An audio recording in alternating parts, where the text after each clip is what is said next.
Dragi prijatelji, lepo pozdravljeni.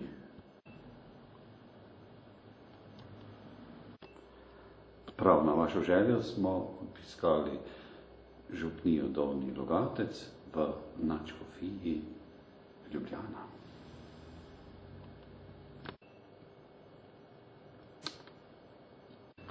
Hvala Jezus in Marija, prisrčno pozdravljam vdaj Pot poti župnika v Dolnjem Logatcu Janeza Kompare. Dobrodošli. Dobar dan. Prosim, če se našim gledalcem vdaje Pot poti na kratko predstavite.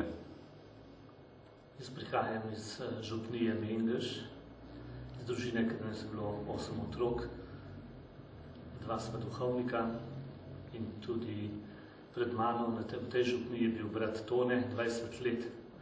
Tako da sem za njim prišel jaz kot zanimivo, da nadaljujeva to pastoralno usmerjenost.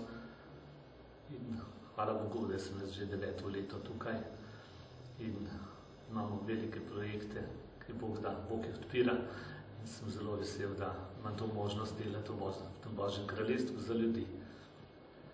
Kje pa leži vaša župnija? Logatec je župnija med Vrhniko in Postojno. Tukaj je zelo, se reče Logatikum, dolgo naselje, dolga vas je iz rimskih časov in je to zelo prometna cesta.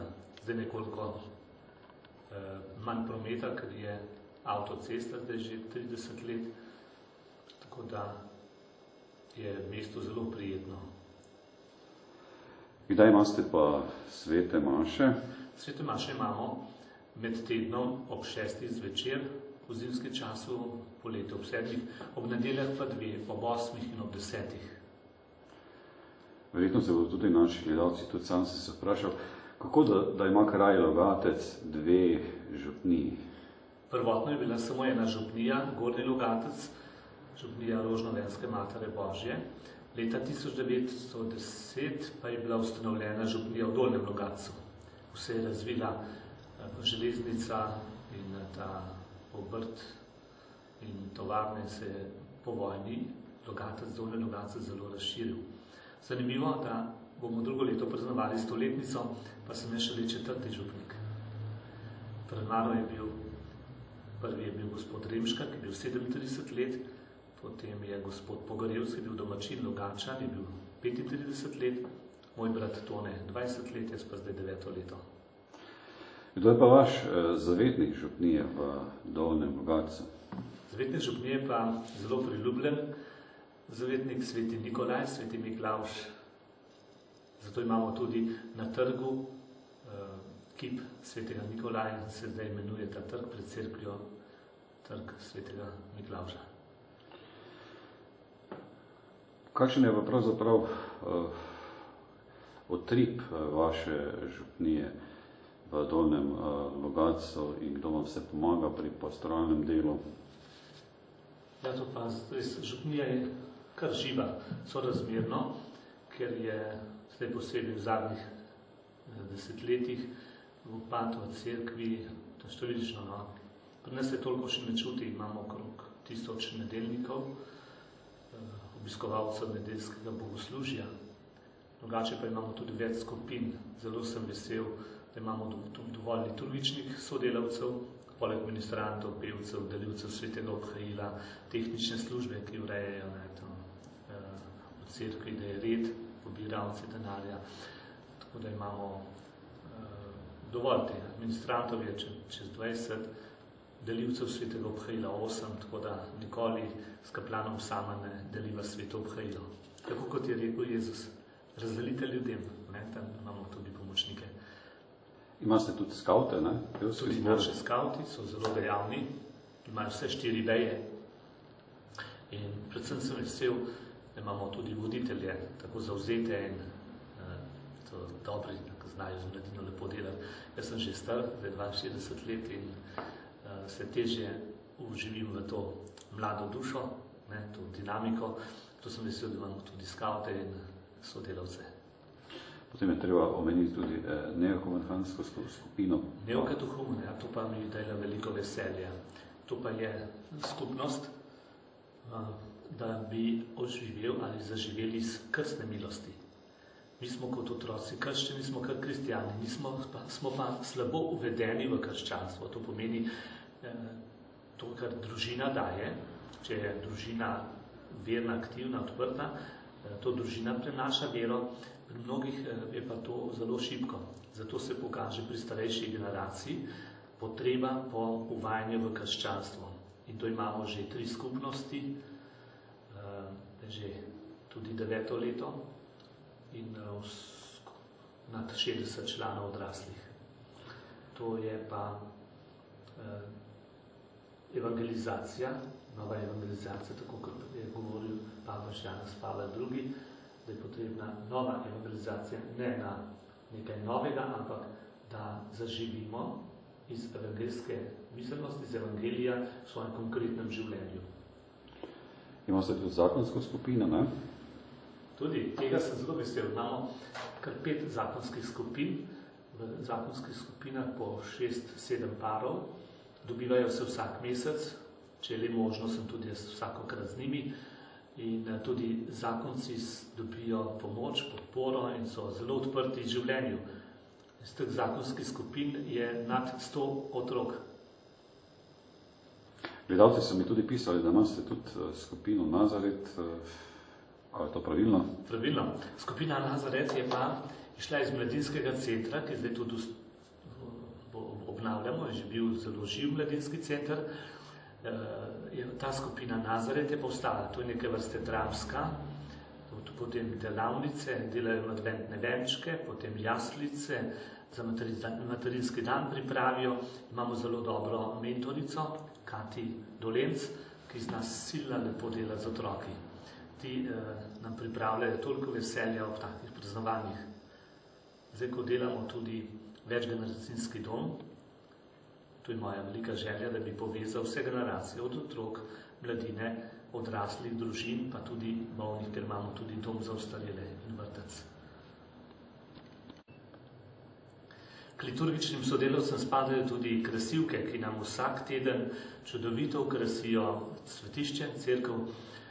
Vodja krasilk je Justi Kogovšek, ki si je pridobila še nekaj žena, ki z veseljem pripravljajo cvetje, poskrbijo, da je dovolj cvetja in tudi lepo krasijo.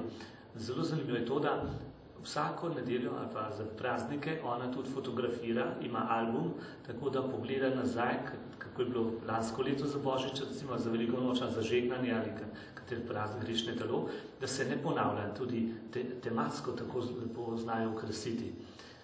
Potem moram zelo pohvaliti naše snažilke, čistilke.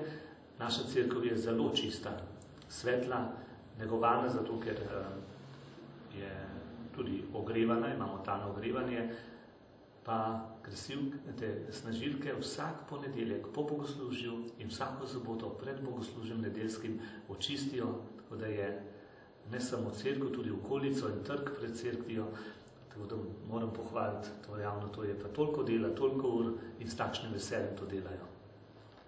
Potem bi še omenila gospodarski pa pastoralni svet, ki vam verjetno pomaga kot vsakemu duhovniku, ja, brez tega verjetno ne. Gospodarski svet imamo, tam so vključeni ključari iz Farne cerkve in podružne cerkve na Čevici. Imamo tam v gospodarskem svetu 12 članov, pa pastoralni, župnijski pastoralni svet, s katerim se srečujemo vsak mesec in so zelo dejavni. Najbolj tako lepo pripravijo farni dan.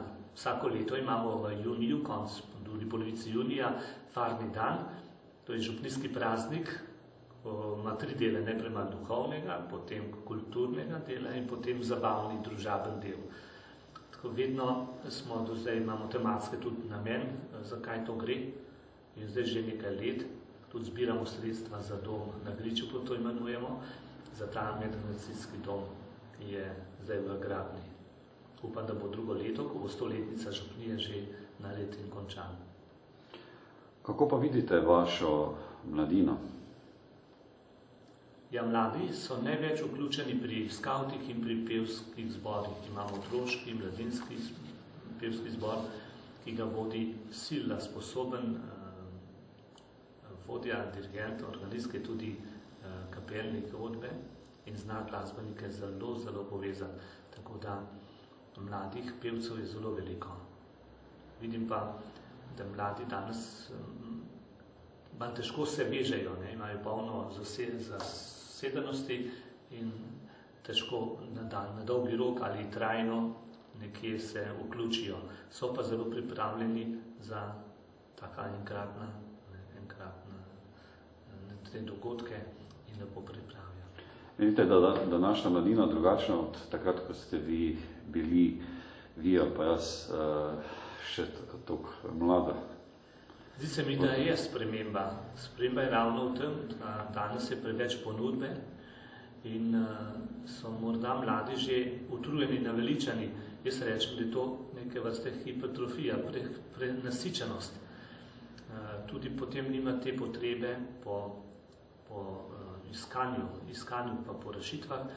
Zelo pa kvari, to pa moje osebno mnenje, te mass mediji, to se pravi, včasih so veliko lažje zapeli, zaigrali, ne pa vse ima na ušesih slušalke, samo poslušajo. In to je en vidik, ne? Da pa so bolj aktivni, to pa malo manjka. Tu v naši župniji je veliko glasbena šola, čudovito deluje in veliko vključenih, zato imamo razne orkestre in vsako leto tudi spomladi tu na trgu pred cerkvijo festival Veris, cel teden razne orkestre, ansambli nastopajo. Potem je večkrat v cerkvi tudi simfonični orkester nastopi, glasbene šole, a kakšni drugi gostje. Tudi na tem področju je veliko dejavnih. Drugače pa morda danes mladi, ko pride skupaj, opažam, da nima tiste potrebe, da so skupaj, ne? Da samo skupaj stojijo. Zanimivo, stojijo skupaj, pa vsak svoj telefonom na ušesu se v skupini pogovarja z nekom zunaj. To je, da se težko osebno srečujejo, da ti mediji tako oblikujejo človeka, da težko ali blokira osebni kontakt. Bomo videli, kaj bo čas prinesel. Kaj pa pravzaprav naj kristijanu pomeni molitev, ali je to osebno, ali je to družinska, ali je v cerkvi, v občestvu? Jaz pravim, da je tako molitev, nedeljsko bogoslužje, kakor vodnjak sredi vasi, ko prihajamo zajemati in črpamo moč. Enako je potrebna tudi osebna molitev in družinska. V občestvu, v širšem občestvu doživljamo, da smo ena družina, ker ravno krščanstvo je najbolj tako nekako v harmoniji, ne pretirava, ne samo občestvo, ne samo individualno osebno, ampak osebna molitev gradi tudi občestvo. In obratno, v občestvu se učim tudi osebne molitve. Zdaj vidim, ko smo začeli s tem adventnim koledarjem, smo ponudili otrokom po družinah in ti adventne venčki, ki jih v prvo nedeljo v adventu blagoslovimo, zelo povezujejo. Mnoge družine obnovijo v tem adventnem času molitev. Je obisk Svete maše potrebna za kristjana? Absolutno. Tako kot je, če hočemo z avtom voziti, treba iti na črpalko, da se človek, da natankam avto, da lahko deluje. In to ni izgubljen čas, ko smo na črpalki, ko avto ni v gibanju, ampak se močno dobi energije, to se pravi, da lahko potem deluje. Tako je bogoslužje, nedeljsko bogoslužje je potrebno zaradi občestva, da občestveno odgovarjamo Bogu kot ena družina, kot Kristusovo skrivnostno telo in tam tudi potem kot občestvo izražamo svojo pripadnost in tudi tako gojimo odnose. Zato pravi že Božja zapoved, posvečuj Gospodov dan. Ne samo to, da smo prosti dela ima to socialno dimenzijo, zato da imamo čas za Boga, za bogoslužje in čas za bližnjega, da gremo tudi lahko na obisk sorodnikom, da v družini na izlet, da doživimo to skupnost. Oboje je potrebno. Po duhovnikih rokah prihaja pravzaprav med nas Jezus in z nami so tudi gledalci, ki še niso spoznali Božje ljubezni. In je prav tudi, da kakšno besedo rečemo, da treba tako tudi za duhovnike moliti, ne samo za vernike. Kaj menite vi? Absolutno. Gotovo duhovniki molimo vsak dan za farane, ko molimo brevir in tudi vsako nedeljo obhajamo vsak župnik ima to dolžnost, da za svoje farane moli, ne samo za tiste, ki v cerkev hodijo, za vse prebivalce, za vse krajane je mož molitve, tako da če hoče imeti res dobrega duhovnika, moža molitve, je prav, da tudi zanj molijo, ker je tudi danes veliko, ne samo ponudba, ampak skušnjav, da bi se človek vključil preveč v neko dejavnost, ampak je prvo mesto ima duhovnik, da je mož molitve. Menite, da današnja družina v krizi, mož in žena, tukaj se začne pravzaprav družina, je tako? Ja, seveda, tudi ta zakon, ki se ne bi pripravljal, enospolni partnerji, to nima perspektive. Jaz rečem, to je zadnja generacija. To je proti naravi.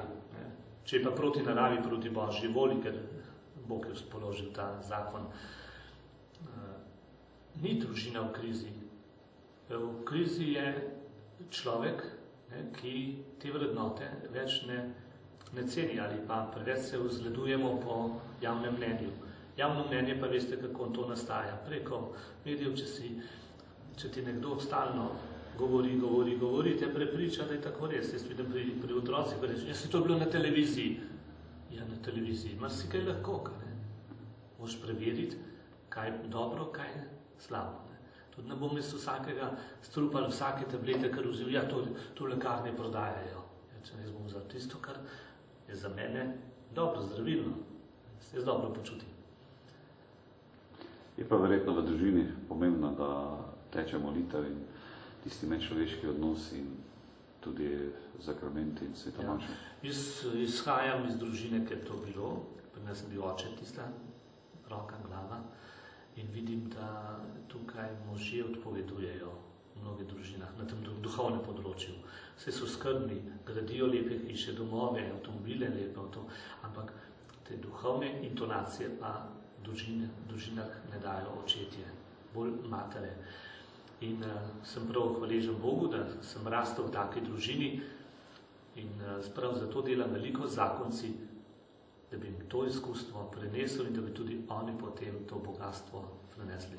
Ker tudi pri Judih je vedno prihajal, vera se prenašala iz roda v rod in vedno so bili očetje nosilci. Gospod župnik, nam lahko predstavite dom svetega Nikola in kako se je vklopil v vaš prostor? Že pred 30 leti je brat Tone, ko je prišel tu v Logatec, obnovil najprej župnišče, o katerem zdaj se pogovarjava, in poleg tudi veroučne učilnice. Leta, 16 let nazaj, pa je začel z vrtcem, ki je dobil prostore v bloku, občina dala prostore, so bili prazni. Lansko leto pa smo začeli graditi ali dograjevati, poleg doma za ostareli, ki je tudi brat Tone gradil pred leti, in imamo 75 oskrbovancev, v vrtcu tudi 75 otrok, in bomo zdaj vse to prenesli v ta center, da bomo tukaj imeli duhovni, kulturni, vzgojni središče in da bomo tako nagovarjali človeka celostno. In lansko leto smo tudi začeli graditi medgeneracijski center Dom na Griču, ko to rečemo, kako se bo to ime še prijelo, bomo videli. Tu pa imamo veliko dvorano, tako za 200 sedežev, in da bo tudi srečanje za mladino, da se bo združeval v športne prireditve, kulturne prireditve, glasbene nastope, za župnijske prireditve, dekanijska srečanja. Potem povečali smo kuhinjo, da bo tam kapaciteta za 250 obrokov. V tretjem nadstropju bo vrtec, nov vrtec, ko bo 4 enote. Nad vrtcem pa bojo 2 etaže, 3 etaže doma za ostarele. To se pravi, da bo hiša imela 5, 6, z mansardo 6 etaž. In dobi tudi dvigalo in tako, da bo to zadihano, zaživelo. Nekateri pravijo, ja, gospod župnik, stari pa mladi ne grejo skupaj. Pač, ravno to gre skupaj. Ko pripeljemo otroke v dom, v čisto drugačni otroci. Je razlika, ne? Neverjetno, kako se otroci znajo živeti. Ko vidi doma, so glavne to nuklearne družine, oče, mami, pa en otrok, 2, on se ne sreča z bolnim starim. Morda, če gre k stari mami, pa to sam pride, pa gre. Ampak se bolj pogosto srečuje, da vidi, kot človek zahaja, ne samo, da raste. In prav ta naš dom bo enkraten, ker bomo spremljali otroke, pa vzgojiteljice spremljajo, ko raste otrok, ne, in v sposobnosti. Nad njimi pa bo etaža oskrbovancev, ki bo tudi opažal, da človek tudi zahaja. Ni samo čas rojstva, je tudi čas umiranja. In da to oboje del življenja. Zelo lepo je tudi pri nas, ko kdo umre v domu, ga peljejo v kapelo in da se vsi oskrbovanci zberejo, okrog njega molijo, pridejo še svojci, predno ga odpeljajo. In tako so pomirjeni, ker vidijo, pogled, tudi za mene bodo tako poskrbeli. To je neka nova kvaliteta doma, ni samo to, da človeka negujemo telesno, pa ga nahranimo, ampak da je tudi ta duhovna dimenzija nazoča, ki jo človek potrebuje in osmišlja tudi svoje bivanje. Pa tudi, če morda v življenju se bolj oddalil, na koncu se sreča to, kar ste že prej omenili, z Božjo ljubeznijo, in to je največ, kar lahko doživi v življenju. Morda bi še vprašanje dodal, morda tudi z svojega zornega kota. Je v slovenskem prostoru dovolj, to se pravi na radiju, na televiziji, v časopisih, dovolj so zastopane dovolj krščanske vsebine, ali je kaj drugega v spredju, in mediji verjetno igrajo eno odločilno vlogo, ki pa verjetno ni tista ta prava. Ja. Jaz nisem tako medijsko usmerjen, tudi nimam televizorja, nimam časa gledati nikoli, delam v skupine, pa večeri so vsi zasedani. Če bi imeli take novinarje, ki zna tako spoštljivo z občutkom vprašati kot vi, potem bi bilo tega več. Želim si tega, ne, da bi bilo navzoče. Ne, da bi, kot je rekel lepo novi ljubljanski nadškof Anton Stres, ne želimo nič več, nič manj, ampak normalno dihanje, normalno delovanje, ne, ki potrebuje cerkev za svojo dejavnost. In tako tudi v medijih. Lahko navzoča, to ni nič narobe. Zakaj pa bi bilo narobe, če je nekdo ni športnik, pa ga to ne zanima, pa bi bil proti temu, da je šport na televiziji. Ne bo šport na televiziji tudi za tiste, ki jih to zanima. Je pa lepo, da tudi cerkev ima to ozanavalno poslanstvo, da tudi ljudi kliče k spreobrnenju in so poklicani vsi, tudi tisti, ki pravijo, da niso verni ali pa se še niso srečali z živim Bogom, preko medijev lahko veliko lepega spoznajo, slišijo, ali pa tako, da se potem laže in dajo vključijo, če čutijo notranji klic. Žal se bliža konec naše oddaje Pot poti. Predvsem bi se želel zahvaliti seveda mojim gledalcem oddaje Pot poti po celotni Sloveniji, predvsem tistim iz župnije Spodnji Logatec in ostalim, ki so me pripeljali v tole prijetno župnijo na deželi, kjer me tudi gospod župnik in tudi ostali lepo sprejeli. Zelo prijetna župnija. Kaj bi pa pravzaprav na koncu položili našim gledalcem oddaje Pot poti, gospod župnik? Žal danes ni gospoda kaplana doma, da bi še njega lahko predstavili. On je zdaj v naši župni 3. leto in je Poljak po rodu. In se v 3 tednih naučil toliko slovensko, da se samostojno začel pridigati. Neverjeten sposoben. On je tudi formacijo imel v Varšavi po vendem neokatehumenskem semenišču mednarodnem. Zdaj tu pri nas meni veliko pomoč, posebej pri neokatehumenskih skupinah. Potem se zelo zahvalim srca vsem našim faranom, ki tako skrbijo za duhovnike. In če človek čuti, če duhovnik čuti, da je sprejet, da ga ljudje čutijo, da ga potrebujejo, smo samo hvaležni za njegovo delo, to spodbuja tudi njegovo srce, da je velikodušen zanje. Zato bi se zahvalil vsem faranom, sodelavcem, vsem, ki molijo za duhovnika, še nisem omenil molitvene skupine. To pa se dobivajo vsak petek žene, ki molijo po velikih namenih za župnijo, za cerkev na Slovenskem, za vesoljne cerkev in potrebe sveta. To so pa tisti skriti akumulatorne, tisti, ki največ pravzaprav nevidno in najbolj dejavno, če tako rekel, funkcionira celotna župnija. Zanimivo, da se Jezus vedno blagoval tiste, ki delajo iz skromnosti, v tihoti, ne zato, da bi ga ljudje slavili, častili, ampak da izpolnjuje Božjo voljo. No in takih ljudi v naši župniji zelo veliko, zato tudi celota lažje diha. Naša župnija leži ob tej cesti, glede iz Ljubljane proti Trstu, zelo prometna, in ob tej priliki bi povabil vse, ki hodite skozi Logatec, da se ustavite kdaj tudi in začutite utrip, da doživite utrip naše župnije na duhovnem področju, kdaj med bogoslužjem, ne samo ob nedeljah, tudi med tednom, ko imamo ljudje radi, prihajajo, se ustavijo, pa imamo razne kulturne prireditve, potem te družabne, kot so farni dan, ko je ta veris, ko so razni kulturne prireditve, v cerkvi kakšne koncerti, ob tej priliki vsi toplo vabljeni in da bomo tako doživeli, da smo cerkev eno telo. Čeprav na različnih lokacijah ali krajih. Zahvaljujem se vam iz srca, gospod župnik, za lep sprejem, sodelovanje v naši domači oddaji, tudi v svojem imenu in v imenu naše televizije in predvsem naših cenjenih gledalcev oddaje Pot poti. Pokloni. Vam, spoštovane gledalke, pa želim še naprej vse dobro na vaših življenjskih poteh in se poslavljam z starim krščanskim pozdravom. Hvala Jezus in Marija. Hvala Jezus in tudi jaz vam želim veliko blagoslova pri tem vašem prizadevanju. Pokloni. S Bogom. Z Bogom.